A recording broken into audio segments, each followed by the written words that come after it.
Hello, I'm Eve from Crucial Property Decisions. The process of buying a resale HDB flat can be confusing for many. Today, I'll run you through the steps to follow when purchasing a HDB resale flat. If you are undecided whether to be a DIY buyer or to engage a property agent to represent you, then this video is useful. Many buyers are usually very excited to start viewing process. It's, however, important for buyers to know their eligibility and financial situation before embarking on the journey. First, I would recommend you to apply for HFE on the HDB resale portal. This will help you to determine the financing eligibility as well as applicable grant for your situation. It replaces the previous intent to buy. And whether you are taking a loan or not, you will still require a valid HFE letter in order to make a purchase. I have listed the link below the video for you. At this stage, you will need to consider the mode of financing. It's good to consider both the HDB loan and the bank loan options and determine which one is better suited for your financial situation. And if you are a second-time buyer, do keep in mind that you are required to set aside a 50% of the cash proceeds or $25,000, whichever is higher from the sales of your first flat to finance the second one. However, if you are looking to take a bank loan, a minimum down payment of 5% cash is required. You may choose to get the bank approval immediately via the HDB portal, or you may want to approach the banks for an in-principle approval to check on your loan eligibility. You may decide your choice of financing from the portal right now. After submission of all the documents, it will take up to 21 working days to get a HFE approval letter, and this letter is valid for 9 months. So, make sure to check the expiry date and renew it if necessary. After obtaining the HFE, we can start viewing the process to find your dream home now. This is the most fun part. One important thing here is that you will have to check whether you meet the ethnic ratio as well as the Singapore PR ratio for the block, which changes monthly. Once you decided on the property, the negotiation process shall start. This part is very crucial and tricky as it concerns the timeline and price. As a buyer, it's important to consider the factors such as the past transaction of the HDB in the area, any extension requirements by the seller, and the condition of the property, and the status of upgrading costs like HIP for older flats when negotiating. As complex as it may sound, by having a trusted and experienced agent, you can save on doing the homework, and he will help you to work on the price to offer, saving you money on the potential COB that is concerning for most buyers. Once the price is finalized, as a HDB buyer, you're required to pay the option fee between $1 to $1,000. In exchange, the seller will issue you an option to purchase, which will look like this. It's commonly known as the OTP, with each having a unique serial number at the bottom. This is an important legal document.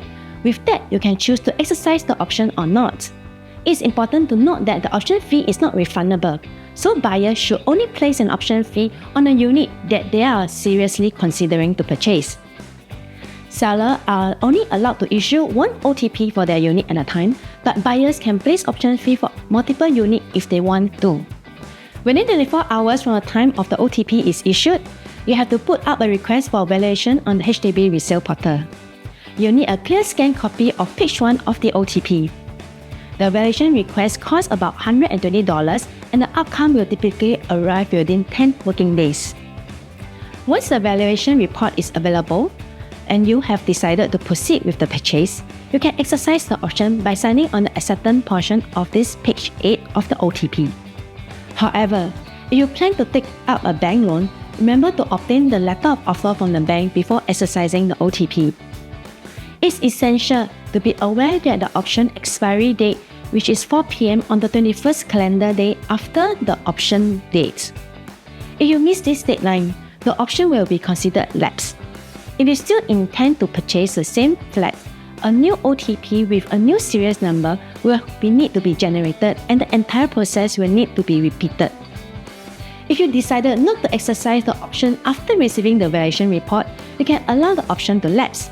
However, the initial option fee you paid earlier is non-refundable. Once you have exercised the option to purchase, you are legally bound to complete the purchase of the flat. it's important to note that the total amount of option fee and the exercise fee should not exceed $5,000. After the option has been exercised, both buyer and the seller must submit the resale application to HDB for approval. There are 2 deadlines to be met. This is indicated on the page 4 of the OTP under the point 12, where the seller agents will specify the numbers of days within which the submission to HDB must be completed. Second, once one party submitted their portion of resale application, the other party must submit theirs within the next 7 days. This submission date is important, especially for a buyer who has a property on sale and has a certain date for receiving your sales proceed. In such cases, you may want to negotiate with the seller for a longer period to submit for resale application to HDB. However, it is crucial to note that it should have been agreed upon mutually during the negotiation stage. Additionally, keep in mind that the HFE is valid for only 9 months, and the valuation is valid for the next 3 months. I would advise you to plan your timeline accordingly. The process after submitting your resale application is quite straightforward. HDB will then send you SMSs to guide you through this process. Within the 10 to 14 days of submission, you receive SMS informing that your application has been submitted. And within a month, you'll receive another SMS containing a link to endorse the document as well as to make payment for the administrative fee and conveyancing fee.